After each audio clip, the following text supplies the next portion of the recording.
Okay, so this is another converting a workstation into a gaming desktop type video. This is quite a bit more of a system than the last one of these that I did. This is actually a really capable system. I'm actually really excited on this. I purchased a bulk load of these that I waited for a couple of weeks to get, that I was expecting to get, and I finally have them here. These are awesome systems. When I start selling these are going to be the absolute most bang for the buck for a gaming build that you can get. And in spite of the fact that these are technically workstation units, there is little to no um, negatives on this. Like, typically when you have workstation builds and you turn them into gaming desktops, you typically have some trade-offs, and there really are not any trade-offs with this if you know what you're doing and you know what you're looking at. So I'm going to be going over tonight how I'm going to do these builds as gaming units. So these are Intel Xeon. I think these are E5 1620s. These are a 3.6 gigahertz quad-core hyper-threaded processor. This is the exact same processor as an i7-3820. I have done all kinds of research on this. Almost every, well, I'm not going to say every single one, because obviously I have not had time to look at every single benchmark on the web, but every single benchmark I could find on this system shows this to be a identical chip performance-wise to an i7-3820. I could not find anything anywhere that suggested that the performance on this would be any different than the 3820. And that's, I mean, a very capable chip still. I mean, certainly there's more capable chips, but bang for the buck, when I put these together, these are going to be sub 400 gaming desktops. These are going to perform on par with some much higher end technology. And they have a lot of cool things that tie into them being server grade systems. Memory for these tends to be a little bit cheaper because on the used market tends to get flooded with cheap server grade memory. We call it ECC. It's not like the same stuff that's in like the big rack mount servers, but it is often on the market in vast quantities at depreciated prices. But as far as day-to-day memory usage, there's not. I'm sure somebody could give you some, disadvantage, but realistically, in practical usage, there is no real loss using that. Unlike a lot of big box manufactured systems, these have awesome power supplies in them. They are technically proprietary power supplies, but they are 600-watt power supplies, and they are solid units. These are workstation grade machines. These are not Best Buy specials. These are workstation grade machines that you would expect to find in a Boeing office, a Microsoft office, something like that. These systems are designed for maximum uptime. They are designed to not break. I'm not going to say they can't break, but this is much higher quality stuff than your typical, off-the-shelf units.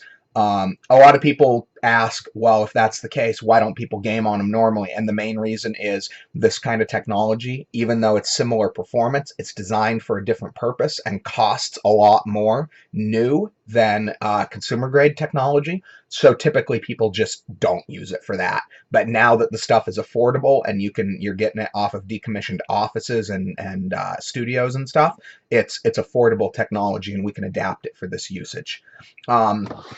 So a couple cool things that's different about this than a lot of the regular consumer stuff.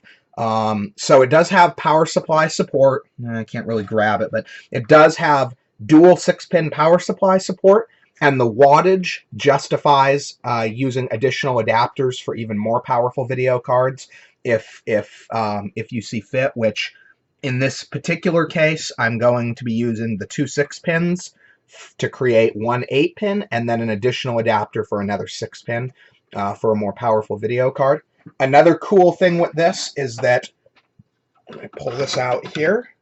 So I don't know how well it can be seen, but this has, let's see if I can move this. Let's see here. Okay. This has, oh, there you go. Now you can see it. So this has two.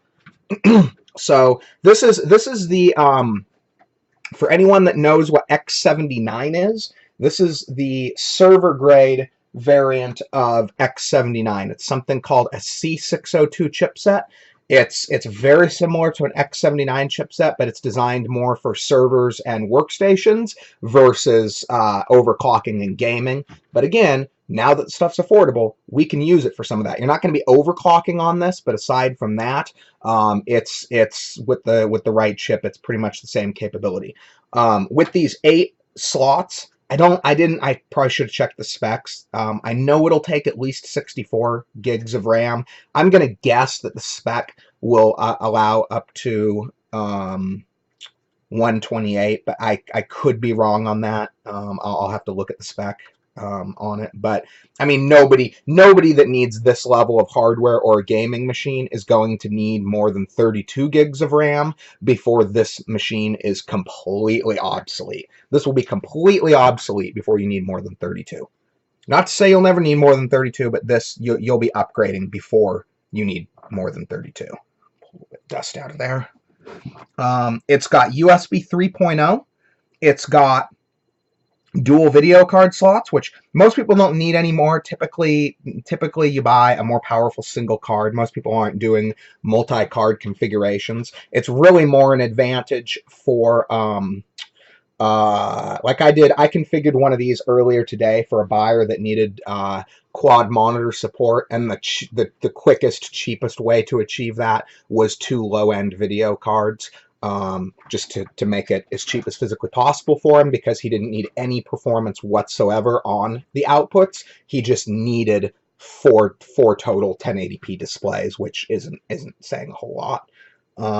Let's see, what else do we have? Oh, this actually has 2, 4, 6. So this does have 10 onboard SATA ports. So same SATA capability as any high-end motherboard.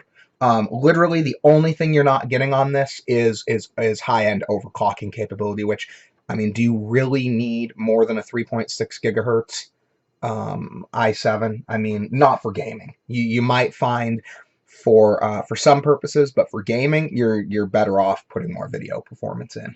So I haven't tested this yet. I'm gonna have to look and see if this will take standard non-ECC RAM or mixed ECC and non-ECC. If it doesn't, which I'm guessing it won't, but I'm gonna try it first just because I have non-ECC laying around. But so I gotta see the RAM. The other thing these come with Quadro K2000 video cards. This video card is basically, it's a 2 gig card, and every bit of performance numbers that I've been able to dig up suggests it's pretty much dead even with a GTX 650. I think Ti, actually, but in any case, I've tested them, and the performance it would suggest that to be correct. But I'm actually going to be putting GTX 480 cards in these. The reason for that is I've looked at the performance numbers, and in spite of some benchmarks saying that the 1050 is, oh, it's faster, but when you actually look at gaming benchmarks, not by much. So my intention with this was to be able to hit the performance numbers of a upper mid-range gaming desktop at the price point of a basically derp cheap machine.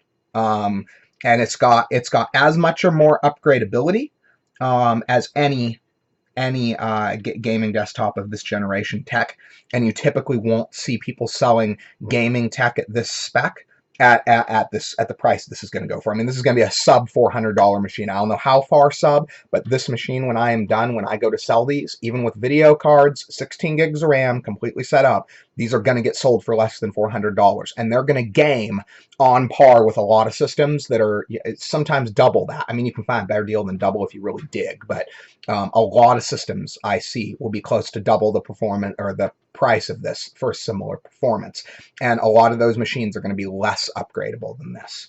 So let's get started here on what we're doing. So the first thing we got to do here is check on our RAM situation, which, let's see what we got going on here.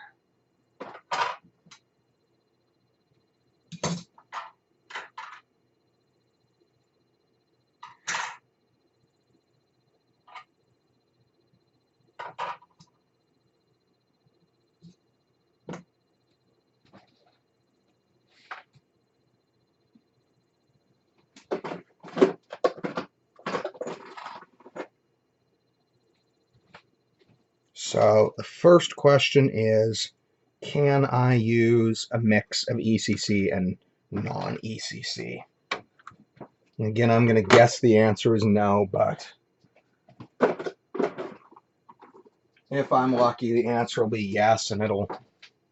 well, let's just grab some ECC. No reason to mess around with this.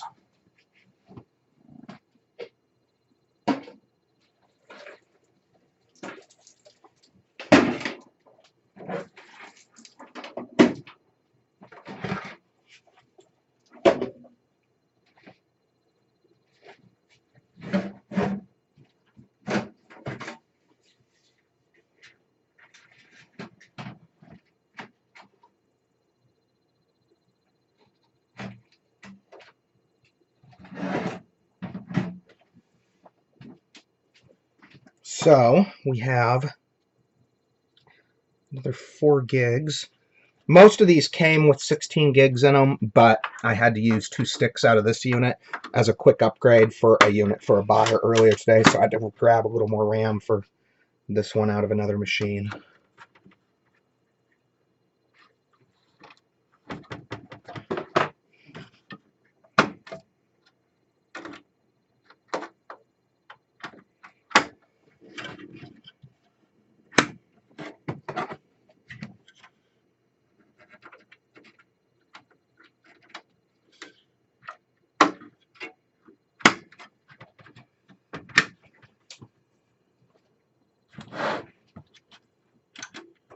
So this will either work or we'll get beep. I might have to change the memory channel configuration too.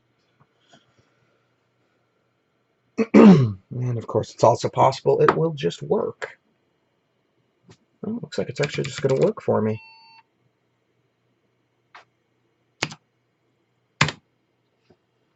Okay, we're good to go. So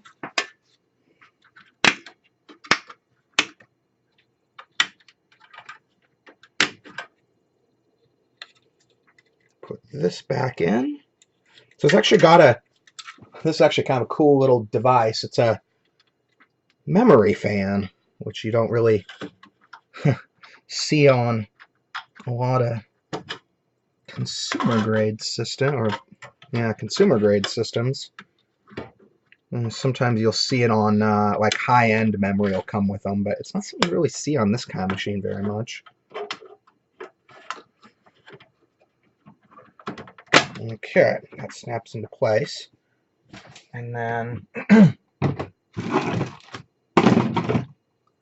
I did pull this heatsink off earlier, just to, I was actually testing. It's actually worth noting, this, I thought that I was going to be able to drop, well, I was 50-50. I thought I might be able to drop an i7-3820 chip on here, which, again, it's the same performance, but some people prefer the i7 chips just because they don't know what a Xeon is, although in this case, slightly unusual, the Xeon chip is actually worth more than the i7 chip, which is kind of strange. Usually the i7 comparable chip is worth more, but in this case that is not true. So I'm going to take the heatsink compound off this, and we're going to do fresh heatsink compound. These are fairly hot chips, so there is no reason not to do fresh heatsink compound on one of these. And if I'm lucky, it'll give us it'll probably, whatever I use is going to be higher quality than whatever HP used, so if I'm lucky, I'll gain a few degrees cooling performance, which would be nice to have these things be completely silent. Okay. Need some heatsink compound wherever I put that stuff.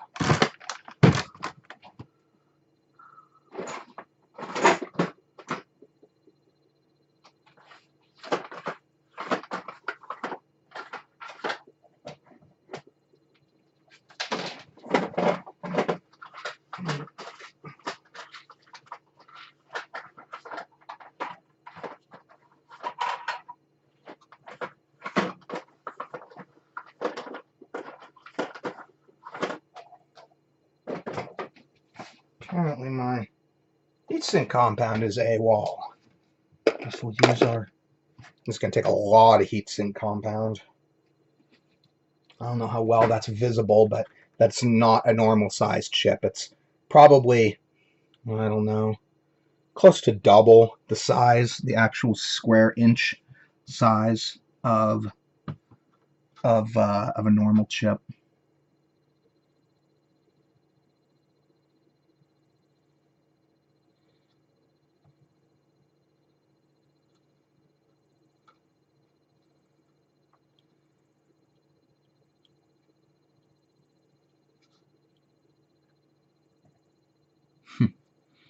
Use up all my heatsink compound on that. I hope I did that. I hope I don't have to take this back off because it's like $1.50, $2 worth of heatsink compound probably.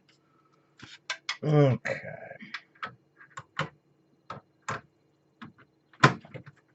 And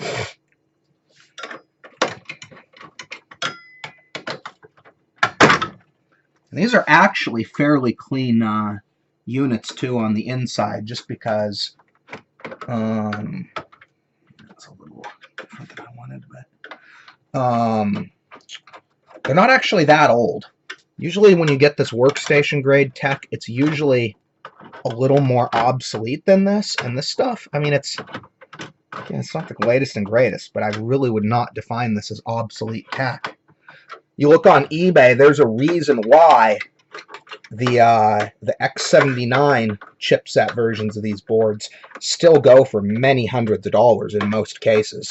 A good board for this socket, I mean, you can spend, I haven't looked recently, but I think the last time I checked, shit, I don't know, a good $250 to $400 realistically. I was actually blown away. The boards are definitely still a little spendy. Okay, I think we're good to go there. So I like to do this one thing at a time. So turn this back on, make sure we're working the way we should be.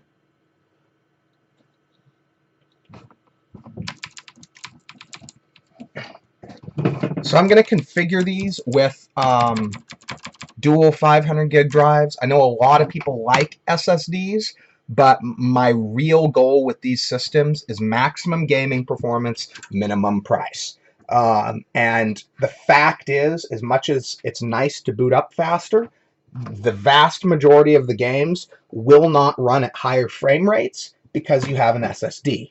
I'm sure there's some special case somebody could come up with where the load time would affect it, but in the vast majority of gaming, processor, RAM, and video card are going to affect you more than an SSD. So hence I'm a little bit cheaping out on the drives, on the hard drives, in order to give maximum gaming performance for the minimum dollar.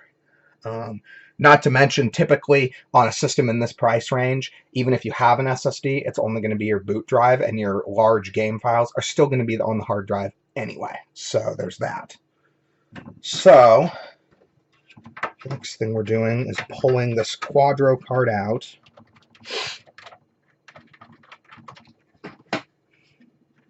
You gotta be careful with these HP locking tabs. They're very brittle and they will break easily.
So this card has an easy to remove top cover, which I'm going to pull on this one and check. I should probably show that see if I can get this, pull this out of the way so I can show how to do this. A lot of people don't realize it's this easy to do. So get that out of the way. So the 480 is a known hot card. It's not bad that it's hot. You just have to make sure to keep the you just gotta make sure to keep it clear of dust. This is not a card that you want to compromise cooling on. So with these, let's see, how do they have that set up? This should be an easy one to pull the top off on.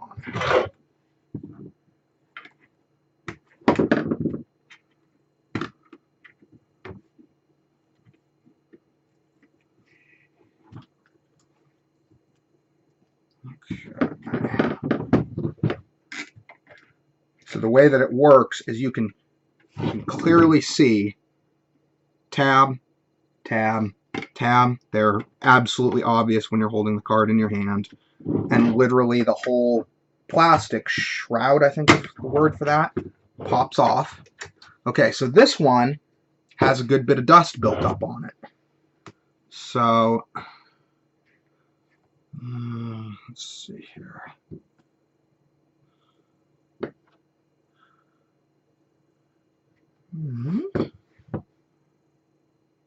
Honestly, the only real good way to do that is to vacuum it. So, let's mute this for a second.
So normally that much dust would concern me. However, these particular cards were used in an application where they were never actually running at high output. They were just running for a long time. So I don't think that we're going to have a problem. But because of the dust buildup there, it does warrant a little bit of extra testing just to make sure that there haven't been any heat-related failures.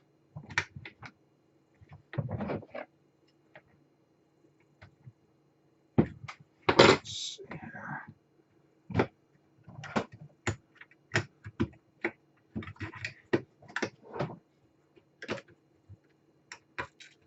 And in this case, I don't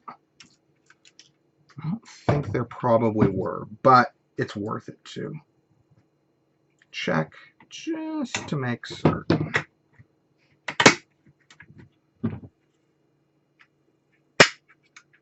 Most of my testing is going to identify those kind of issues anyway, so it's not a big deal. Okay. So, pull our system back up.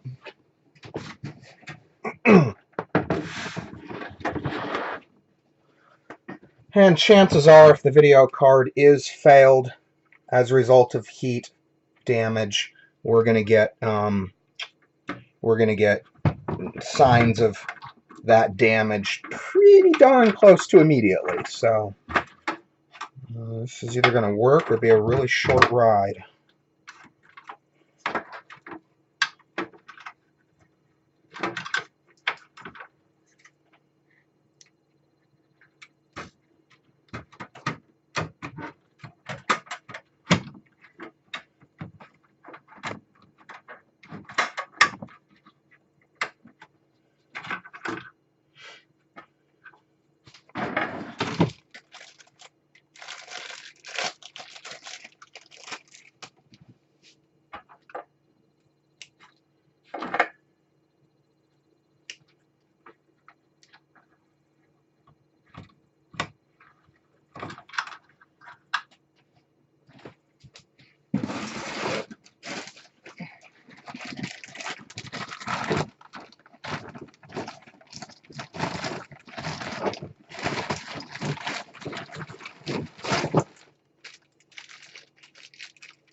Okay, so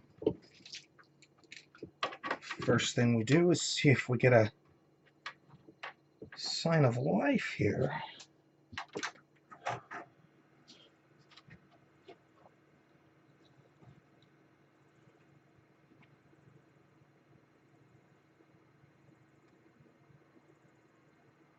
So far, so good. No dancing pixels.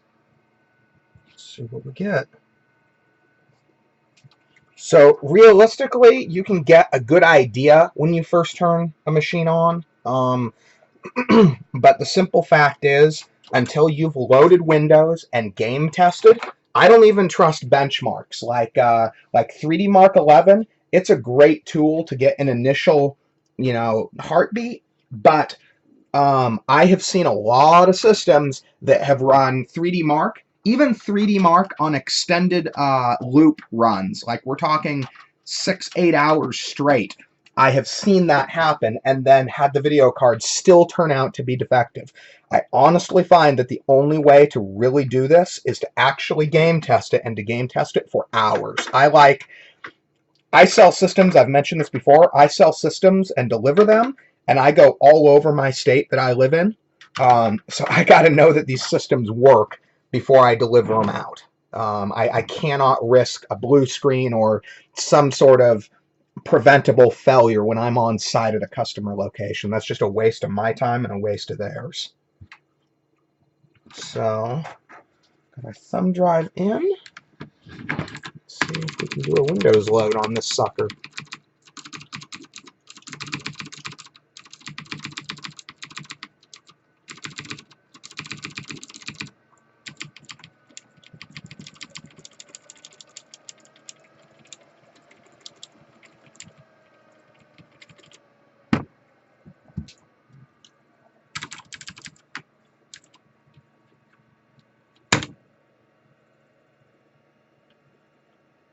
So far, so good on this one.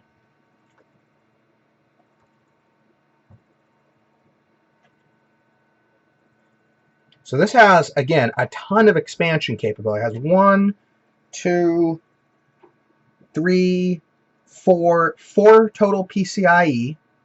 It's also got 1 PCI, which is awesome because you're going to get a lot of people that go for a system like this that are going to have some legacy devices of whatever type, even if it's just their old wireless card that they don't want to pay to upgrade, or some specialty interface cards, and having that PCI gives the capability to easily drop legacy devices in. The other thing that this has on the back, I believe, let's see here. Yes, indeed. This does have FireWire, also known as 1394, which, again, particularly people that produce music really like that, because a lot of the older music interface devices, particularly stuff that people use with, especially people that are trying to do, what's that software? I can't remember, but the Pro Tools. A lot of people trying to do Pro Tools on a budget will pick up older high-end hardware, and a lot of that stuff is run through FireWire connections. And even if it's compatible with the OS, sometimes getting a newer machine with FireWire can be a little bit of a pain.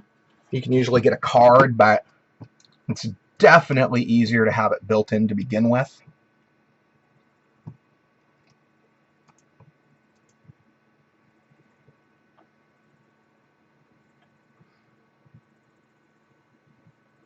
Okay, so that's kind of an overview of what this is and why it has the potential for it to be an awesome gaming desktop. I'm going to finish up this Windows load, and then once I'm done with that, I'm going to do a separate video doing game testing. This is a new enough, capable enough piece of hardware. I'm going to test it with something newer. I'm going to start with oh gosh, I'm going to start with Titanfall 2 on this one and see where we go with that. If I'm impressed with that, I'll probably try it on something even more, like maybe Call of Duty Infinite Warfare or something along those lines. And I'll be uploading that as a separate video to give people an idea on gaming performance. So anyway, I hope this has been informative, and see you on the next video.